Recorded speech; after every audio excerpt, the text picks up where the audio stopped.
देश के प्रधानमंत्री नरेंद्र मोदी ने भाजपा सांसदों से विपक्ष के कोरोना महामारी के प्रबंधन में गुमराह करने वाले आरोपों का सक्रियता से जवाब देने के लिए कहा है। कांग्रेस पर हमला बोलते हुए प्रधानमंत्री ने कहा कि ये पार्टी कोमा में चली गई है और भाजपा के सत्ता में आने को पचा नहीं पा रही।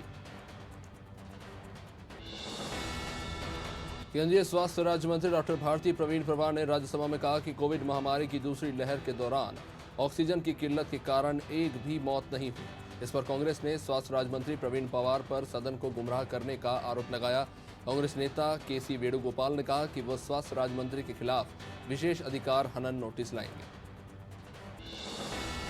कांग्रेस नेता शशि थरूर की अगुवाई वाली संसदीय समिति 28 जुलाई को बैठक करेगी, जिसमें नागरिकों की डेटा सुरक्षा और निजता के मुद्दे पर चर्चा होगी। इस क्रम में शिवसेना नेता संजय राउत ने पेगासस प्रकरण का मुद्दा उठाते हुए कहा कि विपक्ष की ओर से संयुक्त संसदीय समिति और सुप्रीम कोर्ट के हस्तक्षेप की मांग की गई।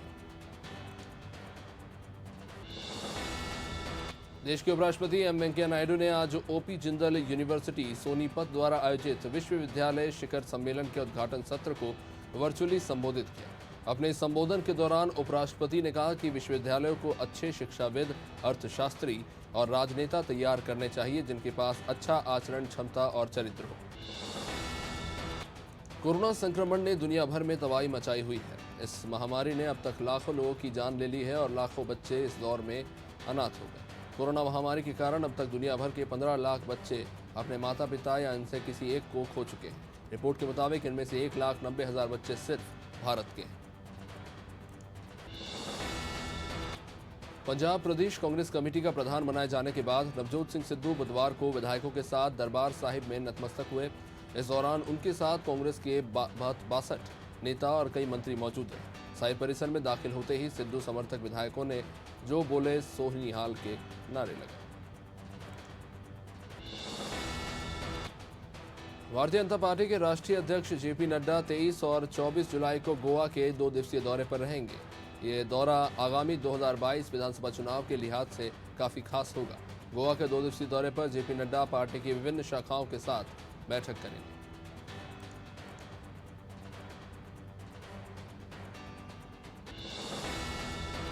पेगासस सॉफ्टवेयर से कथित जासूसी के मामले में सरकार की मुश्किलें बढ़ती जा रही हैं। इसी बीच भाजपा के राज्यसभा सांसद सुब्रमण्यम स्वामी ने मोदी सरकार पर निशाना साधा। उन्होंने कहा कि ये बिल्कुल साफ है कि पेगासस सॉफ्टवेयर एक कमर्शियल कंपनी है जो पेड कॉन्ट्रैक्ट्स पर काम करती है। इसलिए ये सवाल लाजमी है कि ऑपरेशन के लिए उन्हें किसने पैसे दिए। बंगाल की मुख्यमंत्री ममता बनर्जी ने बुधवार को उत्तर प्रदेश, दिल्ली और गुजरात समेत कई राज्यों में मेगा वर्चुअल रैली की। शहीद दिवस पर की गई इस वर्चुअल रैली से ममता ने जाहिर कर दिया है। ममता ने कहा कि जब तक भाजपा पूरे देश से साफ नहीं हो जाती, तब तक सभी राज्यों में खेला होबे।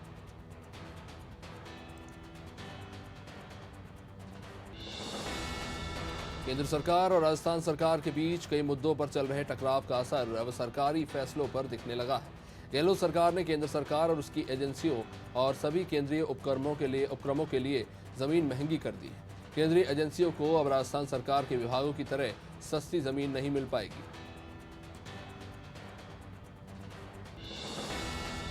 कांग्रेस के वरिष्ठ विधायक हेमाराम चौधरी फिर चर्चा में हैं। पिछले दिनों उन्हें विधानसभा अध्यक्ष ने उपक्रम समिति का सभापति बनाया था।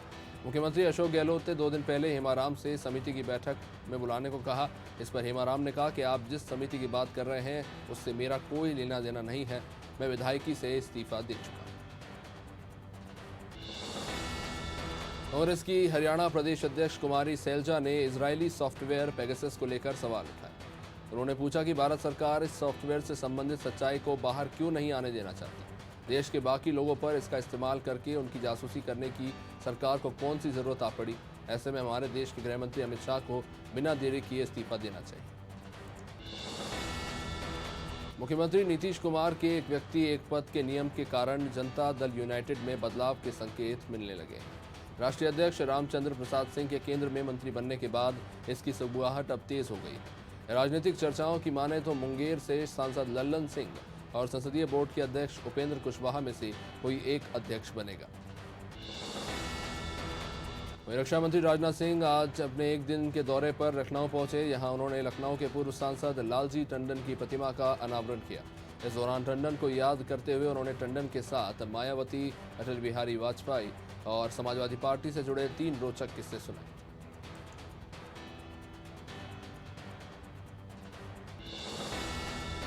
स्वतंत्रता दिवस की तैयारियों को ध्यान में रखते हुए लाल किला आम नागरिकों के लिए बंद कर दिया गया है। 21 जुलाई से 15 अगस्त तक लाल किले में घूमने के लिए जाने वालों को प्रवेश नहीं मिलेगा। सुरक्षा कारणों के चलते दिल्ली पुलिस ने एएसआई को 15 जुलाई से ही लाल किले को बंद करने के लिए कहा था।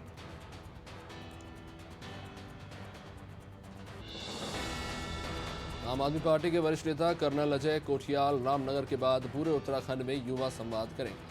अच्छे सुझावों को मैनिफेस्टो में शामिल करने के साथ ही वह युवाओं को यूथ एम्बेसडर भी बनाएंगे। पूरे प्रदेश में कोठियाल के 15 जगह पर होने वाले कार्यक्रमों की रूपरेखा तैयार कर ली गई।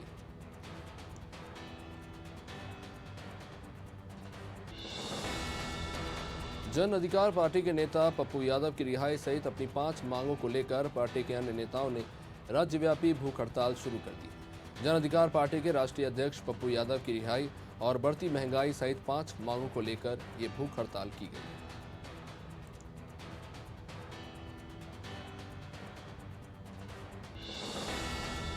मध्य प्रदेश बीजेपी के प्रदेश अध्यक्ष वीडी शर्मा ने एक बार फिर से पूर्व सीएम कमलनाथ पर निशाना साधा और सरकार गिराने के आरोप पर कहा कि कमलनाथ अब उस मछली की तरह फड़फड़ा रहे हैं जो पानी से बाहर निकल जाती है। कमलनाथ हमेशा दावा करते हैं लेकिन आज तक कोई खुलासा नहीं कर पाए।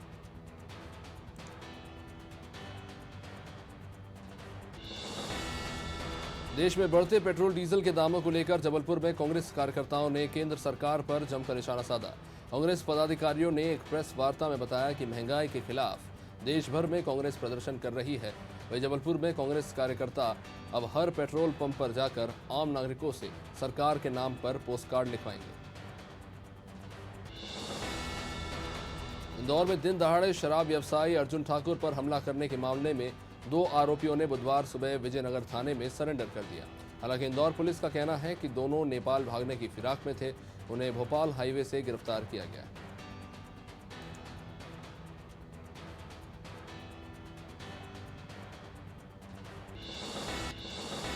लटेरी में हुए मोबाइल दुकान में चोरी की वारदात का खुलासा पुलिस ने कर दिया। पुलिस ने 2 चोरों को गिरफ्तार किया है।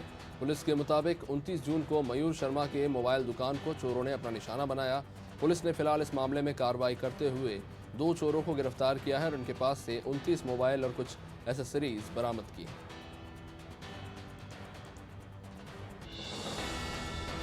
शिवपुरी के खनिया थाना में सड़क हादसे में एक महिला गंभीर रूप से घायल हो गई, जबकि एम्बुलेंस का ड्राइवर मौके से फरार हो गया।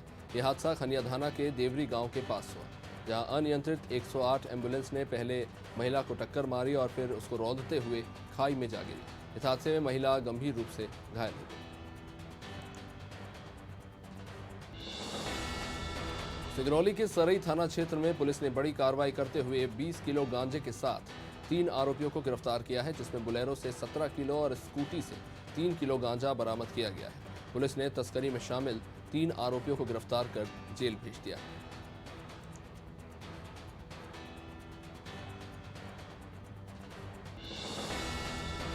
बड़वानी के पार्टी ब्लॉक मुख्यालय पर जागृत आदिवासी दलित संगठन का धरना जारी है। लोग ऑनलाइन राशन वितरण व्यवस्था से परेशान होकर प्रदर्शन कर रहे हैं। दरअसल कृषि उपज मंडी में संचालित राशन वितरण दुकान पर उपभोक्ताओं ने ऑनलाइन व्यवस्था का विरोध किया था। उपभोक्ताओं के समर्थन में जागृत आदिवासी दलित संगठन के कार्यकर्ता भी धरने पर बैठ गए। प्रदेश के साथ मुरैना में भी हर्षोल्लास के साथ ईद उल अजहा का त्योहार मनाया गया। केलारस में भाईचारे के साथ लोगों ने ईद उल अजहा की नमाज अदा की। कोरोना संक्रमण को देखते हुए मस्जिदों में 6 लोगों के साथ नमाज अदा की गई। नमाज में देश में अमन चैन और राष्ट्रीय एकता की दुआ मांगी गई।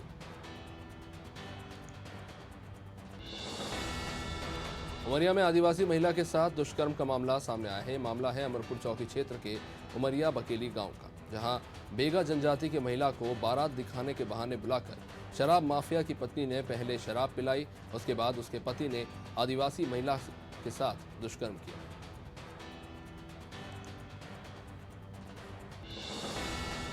बढ़ियागढ़ थाना क्षेत्र के बेलखेड़ी गांव में पति ने पत्नी के साथ मारपीट कर उसके सिर पर फावड़े से हमला कर दिया, जिसमें पत्नी गंभीर रूप से घायल हो गई। इसे इलाज के लिए बढ़ियागढ़ सामुदायिक स्वास्थ्य केंद्र में भर्ती कराया गया है, जहां उसका फिलहाल इलाज चल रहा है।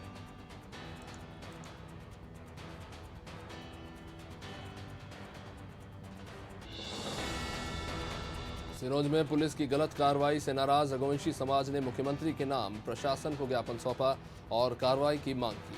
रघुवंशी समाज के लोगों का कहना है कि राकेश थाने में था, उसके बाद भी पुलिस ने उसी के खिलाफ मामला दर्ज कर लिया।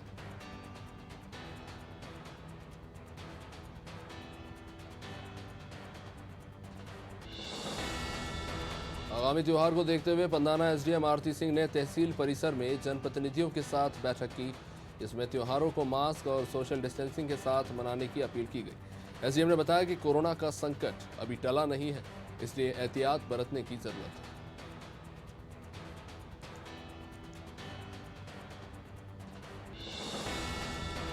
उज्जैन में सेना के जवान के खिलाफ मामला दर्ज करने के विरोध में राजपूत करनी सेना ने मोर्चा खोल दिया।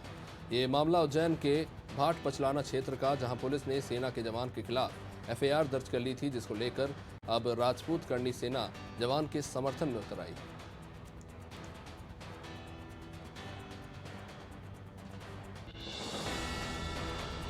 चंदेरी में ईद का त्योहार बड़े ही धूमधाम के साथ मनाया गया। मुस्लिम समाज के लोगों ने नमाज अदा करके एक दूसरे को गले लगाकर ईद की बधाई दी। साथ ही जामा मस्जिद पर स्थानीय विधायक के साथ अन्य लोग भी पहुंचे और एक दूसरे को ईद की बधाई दी। इस दौरान कोविड नियमों का भी ध्यान रखा गया।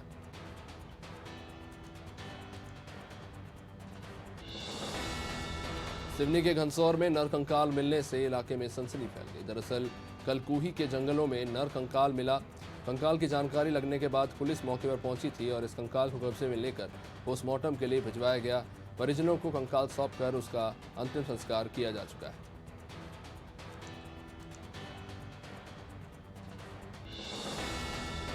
कुलाई कला में ईद का त्योहार बड़े ही धूमधाम के साथ मनाया गया। ईद की नमाज अदा करने के बाद मुस्लिम समाज के लोगों ने एक दूसरे को गले लगाया और ईद की बधाई दी। साथ ही देश की खुशहाली की भी कामना की। इस दौरान कोविड नियमों का भी ध्यान रखा गया।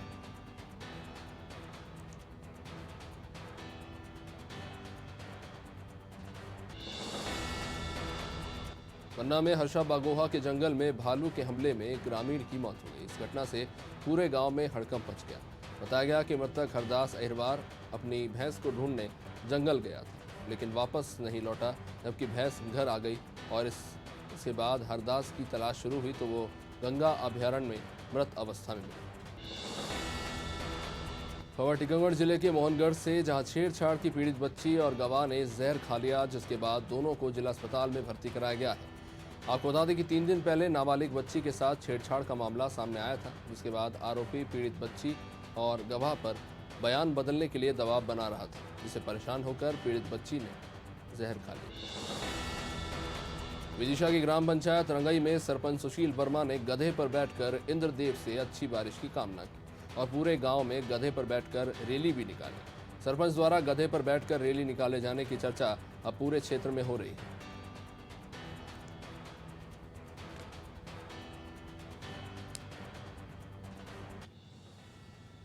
– 2018 में हुए सामूहिक दुष्कर्म के मामले में मंदसौर कोर्ट ने ऐतिहासिक फैसला सुनाया है। कोर्ट ने दुष्कर्म के 5 दोषियों को आजीवन कारावास की सजा सुनाई है। मंदसौर के हांदड़ी गांव की रहने वाली नाबालिग का 2 युवकों ने अपहरण किया और उसे 3 अन्य युवकों को सौंप दिया, जिन्होंने पीड़िता के साथ 3 दिन तक बलात्कार किया।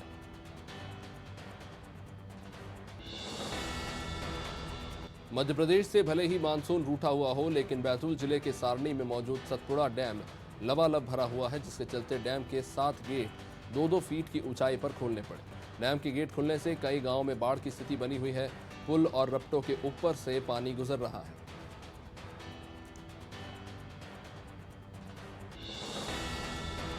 शिवपुरी में 2 नरकंकाल मिलने पर इलाके में सनसनी फैल गई। घटना की जानकारी पुलिस को दी गई, जिसके बाद भौती थाना प्रभारी पूनम सविता सिंह घटनास्थल पर पहुंची। ये नरकंकाल दर्शनीय स्थल परेवा दांत के पास सिंध नदी से मिले हैं। कंकालों के पास से उनका आधार कार्ड भी मिला है, जिसके आधार पर उनके परिजनों को मामले की जानकारी दी गई। ग्वालियर के डबरा में 3 लाख रुपए के लिए पत्नी को तेजाब पिलाने वाले वीरेंद्र कुमार जाटव को पुलिस ने दिल्ली से गिरफ्तार कर लिया। इस मामले में लापरवाही बरतने वाले एक एएसआई को भी पुलिस अधीक्षक ने सस्पेंड कर दिया।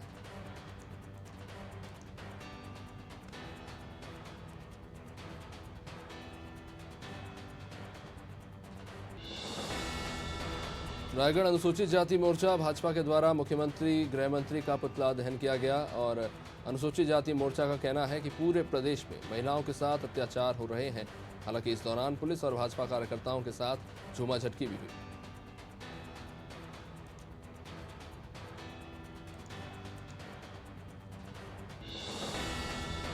अंबिकापुर के गांधीनगर थाना क्षेत्र में मानवता को शर्मसार करने वाली घटना सामने आई है। यहाँ 12 साल की बच्ची के साथ उसी के पिता और उसके पिता के बड़े भाई ने दुष्कर्म की वारदात को अंजाम दिया।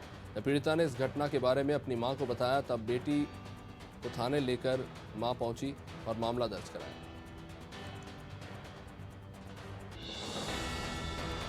देश में लगातार पेट्रोल, डीजल और रसोई गैस की बढ़ती कीमतों को लेकर विरोध हो रहा है। गरियाबंद में कांग्रेस कार्यकर्ताओं ने मैनपुर में बाइक रैली निकालकर अपना विरोध जताया। कार्यकर्ताओं ने रैली निकालकर मोदी सरकार के खिलाफ जमकर नारेबाजी की।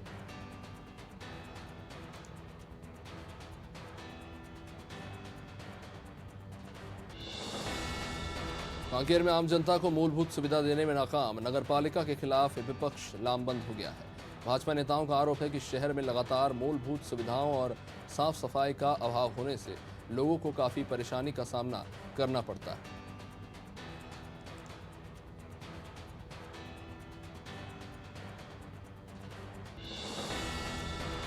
रायगढ़ में नाबालिग से दुष्कर्म के आरोपी को पुलिस ने चंद घंटों में गिरफ्तार कर लिया। बच्चे की मां के मुताबिक उनकी बच्ची पड़ोस में रहने वाले विश्व प्रताप के घर टीवी देखने गई थी, तभी आरोपी ने उसे अपनी हवस का शिकार बनाया।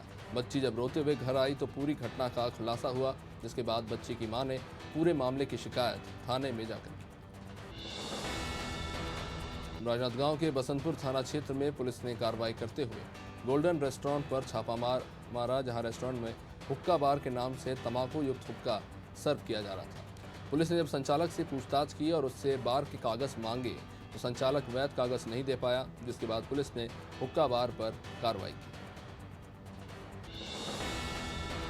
राजनांदगांव में नक्सली बनकर माचिस की डिब्बियों में धमकी भरा पत्र भेजने वाले आरोपी को पुलिस ने गिरफ्तार कर लिया है। राजनांदगांव के निर्मल टेक्सटाइल्स के मालिक के घर 3 दिनों से कोई धमकी भरा पत्र भेज रहा था। इसमें आरोपी खुद को नक्सली बताते हुए 20 लाख रुपए मांग रहा था। फिलहाल पुलिस ने नकली नक्सली को गिरफ्तार कर लिया। लखीमपुर खीरी में इंडो नेपाल सीमा के गौरी फंटा में जर्जर मार्ग होने की वजह से मक्के से भरा एक ट्रक साइड लेते वक्त पलट गया। इससे ट्रक में भरा मक्के की पूरी बोरी नाले में जा गिरी। वही ट्रक चालक भी ट्रक के नीचे दब गया था, जिसे वहां मौजूद लोगों ने काफी मुश्किल से बाहर निकाला।